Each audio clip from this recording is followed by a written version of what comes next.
Secretaria de Estado da Cultura do Rio Grande do Sul apresenta Projeto Sinta, Olhe e Escute.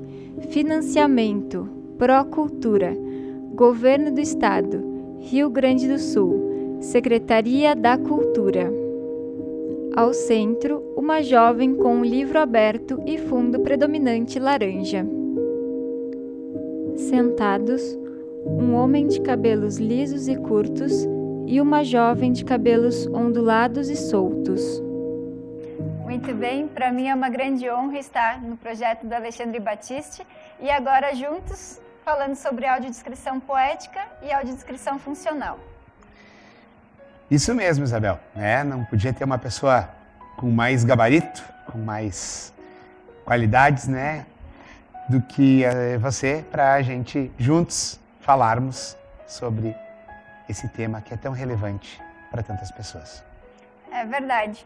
Então, apresentando rapidamente os nossos 2 livros do projeto, Alexandre? Isso aí. O Mãos Mágicas, eu vou abrir ele, e aqui dentro tem o Braille, mas também tem aqui o QR Code com a narração e audiodescrição. E por que, Alexandre? Todos sabem Braille? Todas as pessoas com deficiência visual? Não, é claro que não. Por quê? Muitas pessoas perderam a visão, daí optaram por ferramentas da tecnologia, uns têm dificuldades táteis. Então, o Braille é uma ferramenta maravilhosa que eu utilizei e utilizo bastante. Uso para muitas coisas, para agenda, para contatos, para anotações de contabilidade, para pequenos recados que eu preciso me lembrar, porque eu gosto, Eu tive toda a minha alfabetização em Braille, mas tem bastante pessoas que, por escolha ou por necessidade, se utilizam de outras ferramentas que não o Braille. Fantástico. Então também no seu projeto, além de ter o Braille, tem junto a audiodescrição no QR Code. Agora eu estou com o livro Meu Amigo com Autismo na mão, que tem aqui o QR Code para narração e audiodescrição. E para quem utiliza, para os usuários do Braille, também tem aqui presente no livro. Isso aí. Nós procuramos nesse projeto abranger todas as pessoas, para que ninguém, absolutamente ninguém, ficasse de fora, ficasse à margem dos livros. É verdade. Tem muita literatura que precisa chegar até todas as pessoas. Isso aí. E para isso a gente precisa de uma acessibilidade que seja total. Sabe uma forma muito interessante para que todos percebam a necessidade da audiodescrição?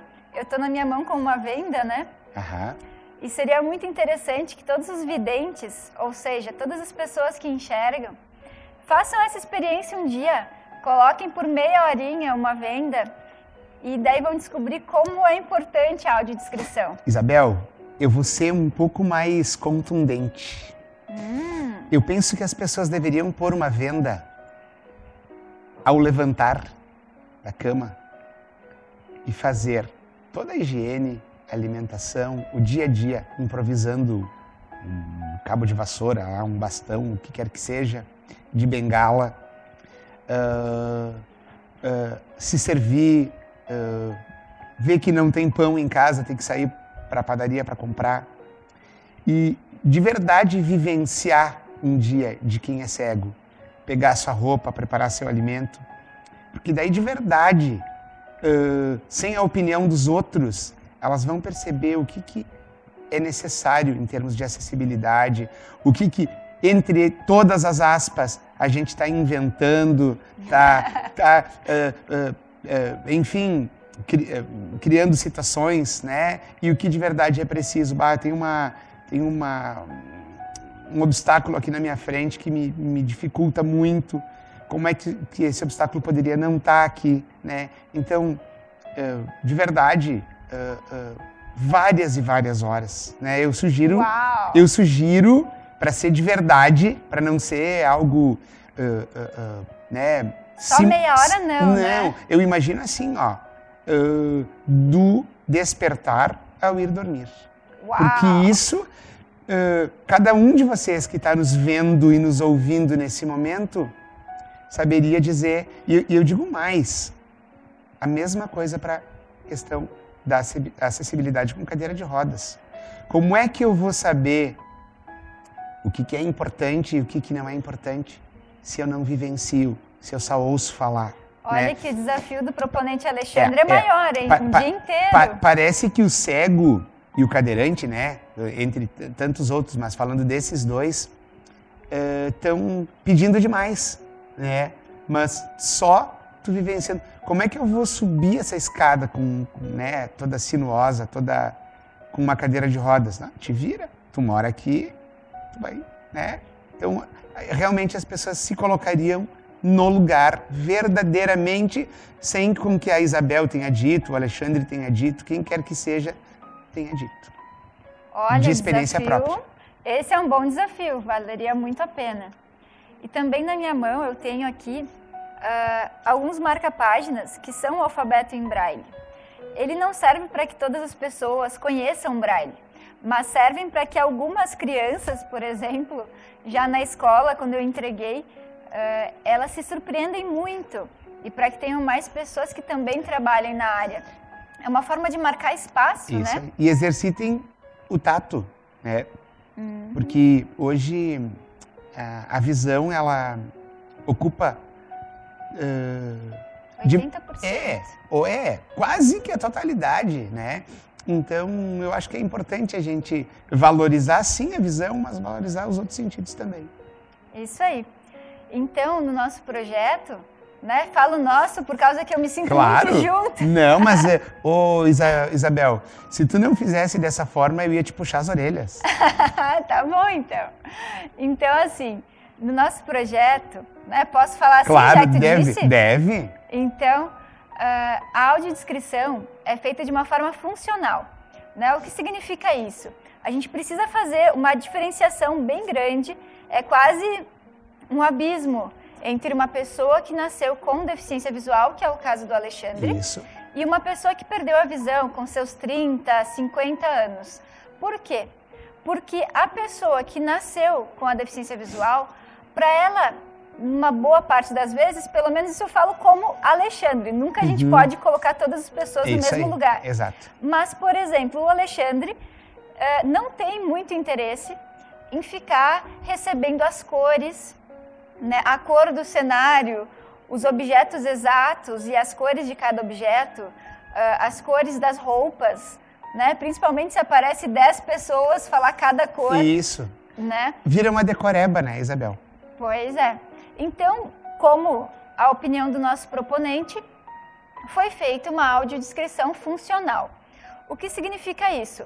Bom seria se a gente pudesse fazer uma audiodescrição padrão, onde tem primeiro a parte falada das coisas mais importantes, que é a pessoa principal, até que depois vai para o cenário. O cenário sendo dito cores, texturas, modelos, enfim, tudo que possa ser ou servir de detalhes para aquilo que seria visto, porém nesse caso as palavras traduzem as imagens, né? Então na audiodescrição funcional, a gente chega num meio termo, para uma pessoa que precisaria de cores, porque tem a sua memória visual de antes de perder a visão, e depois nós temos também junto ali a pessoa que já, desde que nasceu, não teve, né, a questão da visão presente. Então a gente faz com que todas as pessoas consigam, videntes ou não, ver o mesmo sarau. Isso aí. Né? Sem ser de uma forma que o vidente precise esperar a audiodescrição, e ao mesmo tempo sem que a pessoa com deficiência visual tenha que escutar duas coisas ao mesmo tempo, uma em cima da outra, que às vezes perde o prazer da arte, né? E ao mesmo tempo tem também a audiodescrição poética, que daí a gente usa mais para as crianças. Fala um pouquinho para nós da audiodescrição poética. Eu acho importante porque as crianças absorvem de uma forma diferente. Né? Se tu puder contextualizar para que elas compreendam com detalhes que talvez para o adulto, pelo corre-corre das coisas, seja insignificante, vai chamar muito mais atenção o tom de voz que se fala sobre a descrição poética. As palavras apropriadas para a idade delas, para que elas compreendam num mundo real, com um pouco de fantasia, com um pouco de sonho, né? Para que ela se coloque dentro da história, é bastante importante. Fantástico. E por isso, na audiodescrição poética, a gente tem uma certa liberdade poética e artística. Porque, por exemplo, né, vamos pegar o livro Mãos Mágicas. É uma princesa surda e um príncipe com deficiência visual. Só que eles estão num reino, tem castelos na história, né? Tem toda uma magia em torno disso. Se, na hora da narração, for feito de uma forma bem linda e mágica, né? E depois vier a audiodescrição de uma forma mecânica, muitas vezes aquilo quebraria. Exatamente. Né? Quebraria essa magia. O encanto. Exatamente. Quebraria esse encanto. Então, na audiodescrição poética, que principalmente é mais para as crianças, a gente pode utilizar, né, alguns adjetivos que não estão presentes na audiodescrição padrão. Né? Por exemplo, essa moça ela pode ser linda para mim, mas pode ser feia para os outros. Então, a audiodescrição ela é imparcial. Eu não poderia falar que é uma linda princesa e nem poderia dizer que é uma linda princesa surda. Por quê? Porque eu poderia falar como ela está vestida, né, como ela está com um sorriso e que a mão dela está com um formato diferente, que no caso é um sinal da língua brasileira de sinais, né? Mas eu não poderia na audiodescrição padrão falar isso.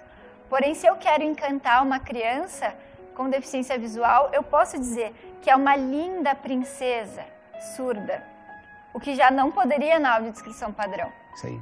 É importante que na descrição padrão, na audiodescrição padrão, se dê os detalhes, entre aspas, principais, para que o próprio ouvinte crie as suas percepções, crie na sua imaginação, né?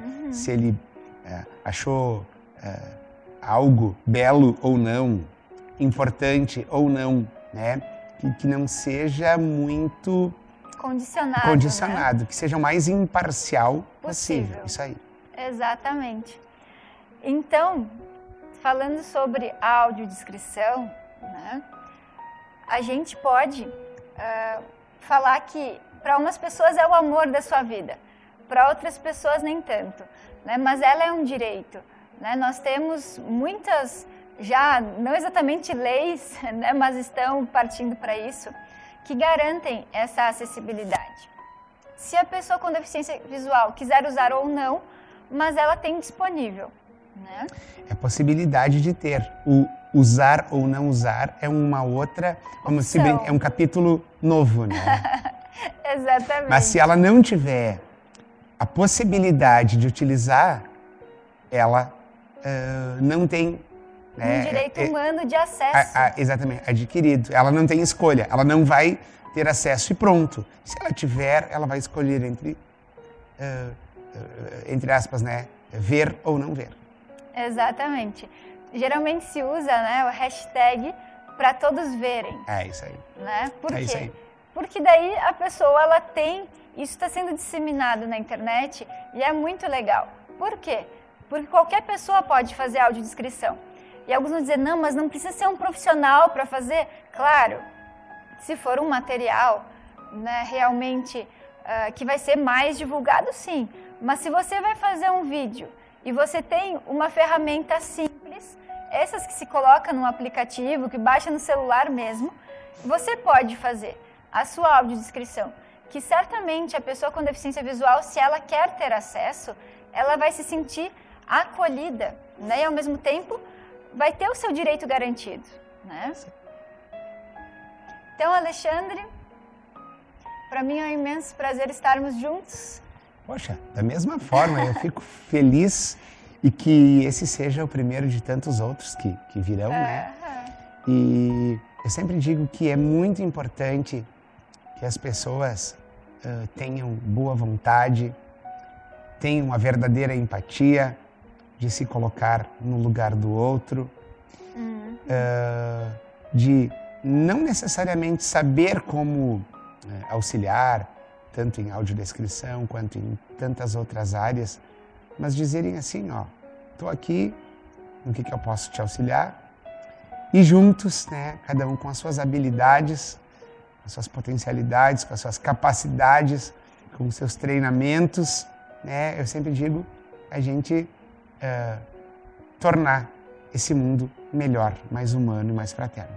É verdade. E algo que eu quero aproveitar para falar também é que o Alexandre, com todo carinho, escolheu, né, um decorador que fez esse cenário que a gente está logo na frente, né? E tem alguns detalhes que são importantes serem ressaltados, né? Aqui tudo é unido ao Sinta, Olhe e Escute, né? Desde vinis, CDs, tudo pendurado nessa cortina que tem logo atrás. Aí nós temos um detalhe que tem um espelho aqui atrás, só que esse espelho não tem reflexo, né? Então, essa é uma sensibilizada em alguns detalhes, né? Que algumas pessoas, quando vêm e ficam na frente do espelho, pessoas videntes principalmente, né, levam um pequeno choque. Esse choque da nossa consciência é importante, né? Isso aí. Nós temos que fazer o nosso melhor. Acho que isso é o mais importante, de fazer com que todas as pessoas se sintam contempladas, né, nas suas necessidades e nos seus direitos ao acesso a todas as informações. Verdade. Mas tem mais um detalhe muito legal que eu quero falar também, que nós temos uma moldura, né, de um quadro logo atrás, aqui do nosso proponente. E esse quadro é só uma moldura. Daí a pessoa pergunta, mas e o quadro? É uma moldura para quê? Né? Então, nós precisamos enxergar a arte não só como uma contemplação do belo, né? Mas também como uma contemplação de tudo que existe, da forma que é. Né? Então, ali nós temos essa moldura e dentro dela, né, uma partezinha dela, tem um tecido. E esse tecido vai lá para baixo e lá para cima. O que significa isso? É uma arte livre. É uma arte que não tem início nem fim. É uma arte que ela não é limitada, né? Então, tudo isso faz parte do projeto do nosso proponente, Alexandre Batiste. Isso aí. Fico honrado e sempre à disposição. Então, pessoal, até mais. Até mais.